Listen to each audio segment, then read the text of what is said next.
répétitifs pour l'année 2020, les vœux d'enjeu. Oui. On parle Afrique avec un peu Comme d'habitude. Hein. Sur le Bénin. Le Bénin et l'Afrique entière. Par exemple, le Tchad, on va parler du Tchad, non? Ah bah oui, non, mais c'est important Du parce que Cameroun. c'est tous ces pays dont on parle, je pense, pas assez. 2020, voilà une année exceptionnelle qui aura marqué durablement la conscience collective avec des événements qui se sont enchaînés comme dans un film d'horreur aux rebondissements les plus improbables. De la Chine aux États-Unis, du Brésil en Italie, de l'Europe à l'Afrique, le monde aura été secoué par une vague de crise géopolitique infernale. Et le comble reste et demeure le Covid-19. La Covid-19 pour certains, ce petit virus qui a rebattu les cartes géopolitiques et réinitialisé complètement nos modes de vie. Et pourtant, la vie devra continuer sur la planète Terre.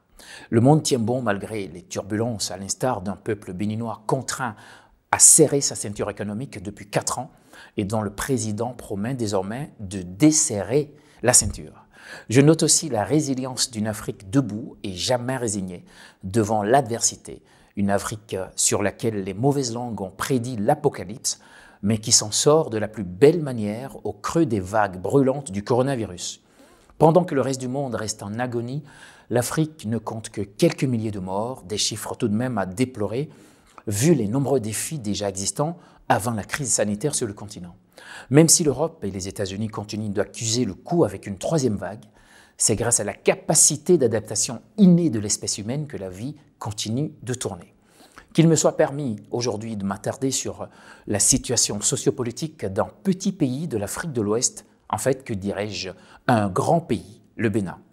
Là encore, je note la résilience d'un peuple assis dans les gradins de ses conditions et qui assiste au match politique qui se joue devant lui sans être capable d'y placer le moindre mot.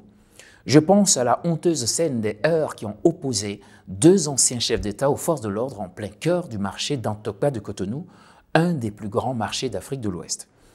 Je pense également à la résilience d'un Bénin qui a dû faire face à la fermeture brutale des frontières nigérianes. Le chaos économique annoncé n'a pas eu lieu et le pays de Patrice Talon demeure debout et plus fort que jamais. Même si rarement, mes confrères, je parle ainsi des journalistes du pays du Vaudou, qui découvrent parfois la réalité de la détention, même s'ils font partie intégrante du 4e pouvoir.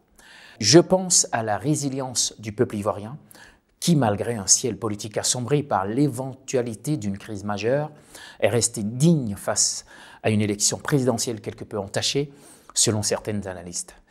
En Guinée, c'est Alpha Condé, 82 ans, qui brigue un 3e mandat pendant qu'au Tchad, Idriss Déby Itno, au pouvoir depuis 30 ans, devient maréchal et au Cameroun, Paul Biya ne dessert toujours pas la ceinture depuis 35 ans.